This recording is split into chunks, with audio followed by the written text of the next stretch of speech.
Welcome dear students. After derivation of LMTD for parallel flow and counter flow, today in this video lecture we are going to discuss the special cases of heat exchanger and we do the analysis of that three cases.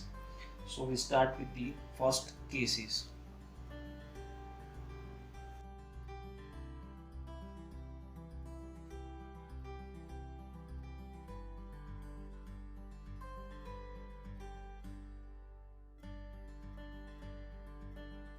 Generally, in literature, it is mentioned as a special case of LMTD.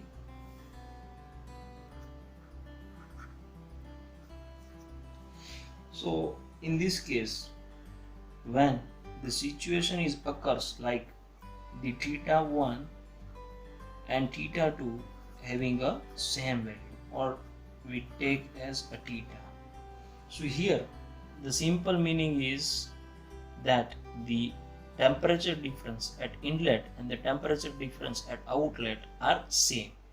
So when we are going to apply the formula of LMTD, that theta m, in both the cases we have derived that same expression theta 2 minus theta 1 upon ln theta 2 divided by theta 1.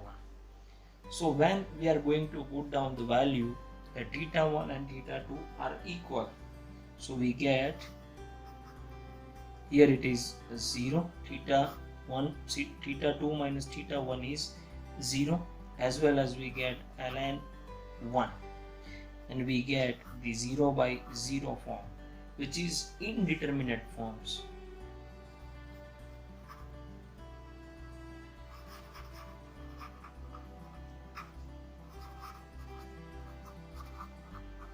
So we cannot be able to calculate the value of LMTD in these cases.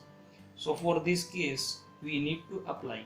If you remember the L'Hospital rule that generally we applied to solve the problem of indeterminate forms.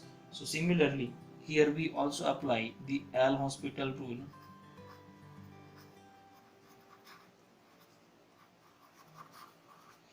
And we do the differentiation of denominator and numerators. So we get the del by del theta 1 of theta 2 minus theta 1 divided by del theta 1 of ln theta 2 by theta 1, and here our limit is theta 2, it stands to theta 1.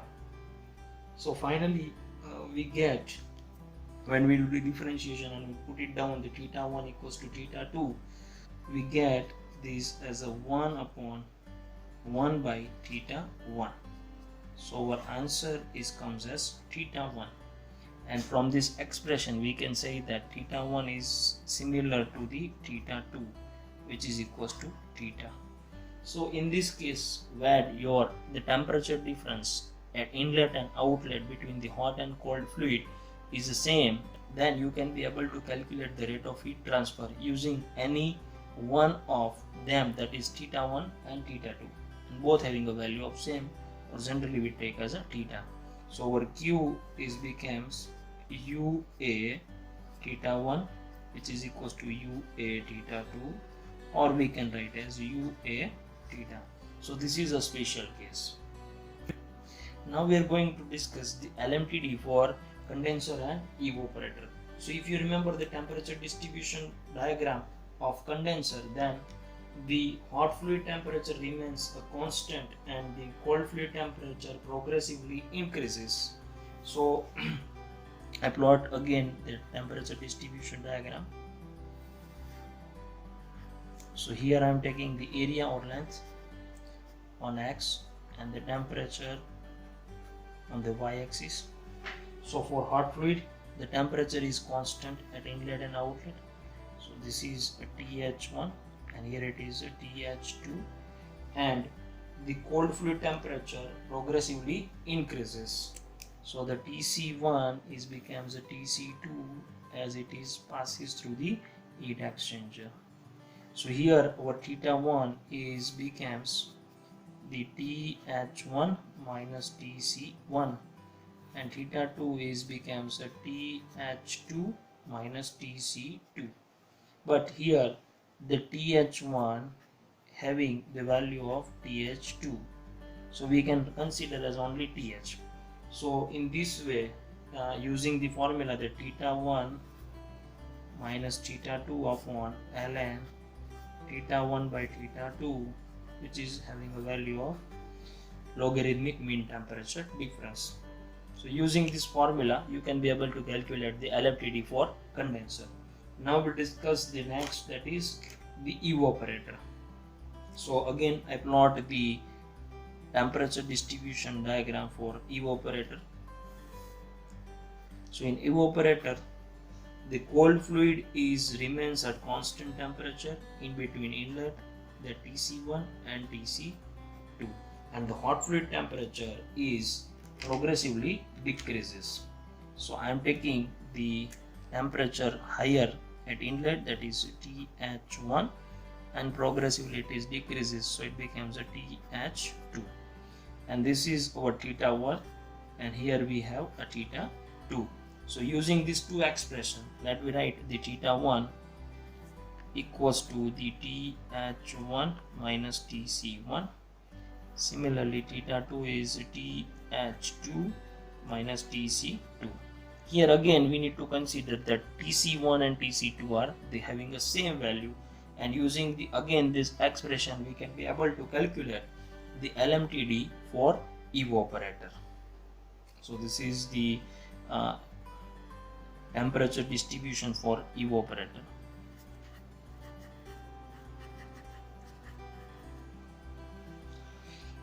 Dear students, after discussions of special cases, now we are moving towards the LMTD for multi-pass arrangement. If you remember, we discussed in the classifications of heat exchanger that the multi-cell or multi-tube pass type of heat exchanger.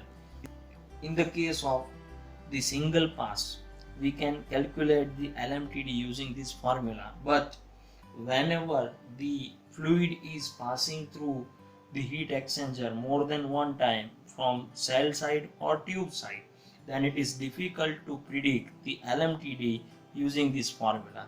So for this multi-pass heat exchanger, the team of the Bondman, Mueller and other scientists and the tubular equipment manufacturing associations are come with some correction factor. So let me go for the discussions of these multi-pass correction factors. So now we are going to discuss the correction factor for multi-pass arrangement. So I'll write down the heading that correction factor for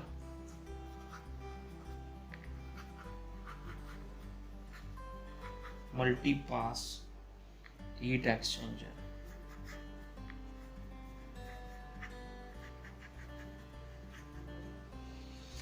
So Q equals to UA theta M is there, but we need to multiply it with this F, and F is a correction factor for the multi-pass arrangement.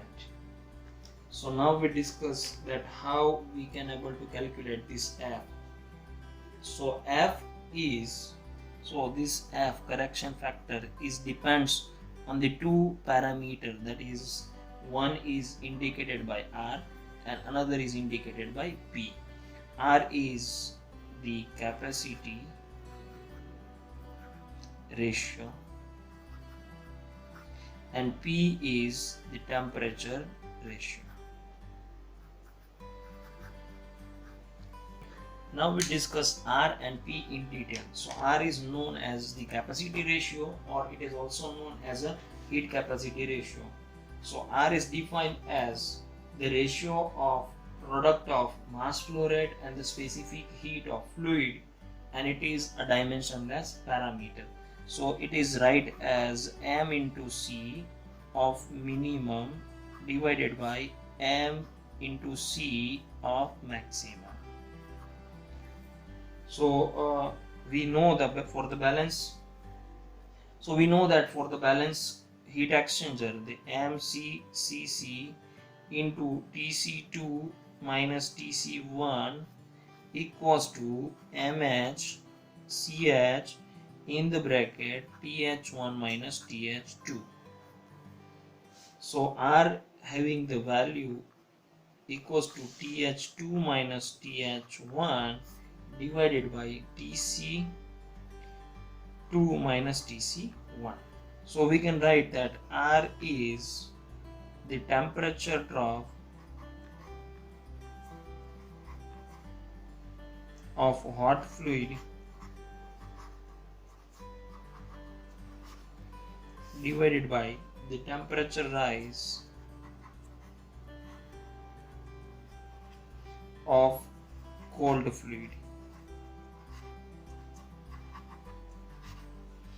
Now we are going to discuss the second parameter, that is a temperature ratio. So temperature ratio is indicated by P, and the P is defined as the ratio of rise in temperature of cold fluid to the maximum temperature difference between the two fluid.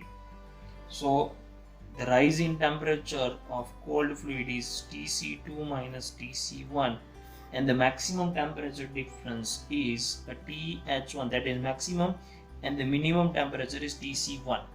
So if we have the TC2 equals to the TH1, then the P becomes 1. And if we have the TC2 equals to TC1, then the value of P becomes 0. So the value of P varies in the range of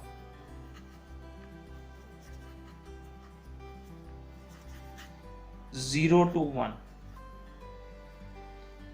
So the various researcher and the TEMA association has developed the certain kind of the graph based on this dimensionless formula, and from that we can able to calculate the F.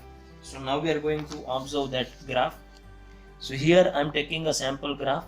This graph is plot for the 2-pass heat exchanger. It is written here the correction factor plot for heat exchanger with 1 cell pass and 2, 4 or any multiple of the tube passes. So it is for single cell, but it is used for 1 cell and 2, 4 or any multiple tube pass type of heat exchanger. Here the correction factor F is given over here on the y-axis, and on the x-axis it is given that P, and here it is given that R. So using these two formula R and P, we need to calculate R and P, and from this kind of standard graph we need to interface. Like suppose for say example, currently I am taking R is 2 and the value of P is 0.4. So my R is 2, so I have to go on this line, and my value is suppose I am taking 0.35. I am taking the value of R is 2.0 and P is 0.35. So here it is 0.3 and 0.4. So middle line is representing the 0.35 and R is having a value of 2. So this two line is intersecting over here. So projection of this line or the point we need to take on the Y. So here we get the value near in between these two. So our value of F is, see this is 0.8, 0.85, 0.9. It is in between 0.8 and 0.85. So we take as 0.825. So our correction factor for this value of R and P for multi-tube pass for single cell heat exchanger becomes 0.285. So this factor we need to multiply it over here to calculate the rate of heat transfer for the multi-pass of heat exchanger. So this is a concept of correction factor for multi-pass arrangement, and which is also asked in university examination, and this concept is very important to solve the numerical of multi-pass heat exchanger. So students, refer these various chart and prepare the note of the special cases and the correction factor in your notebook. Thank you for attending this video lecture.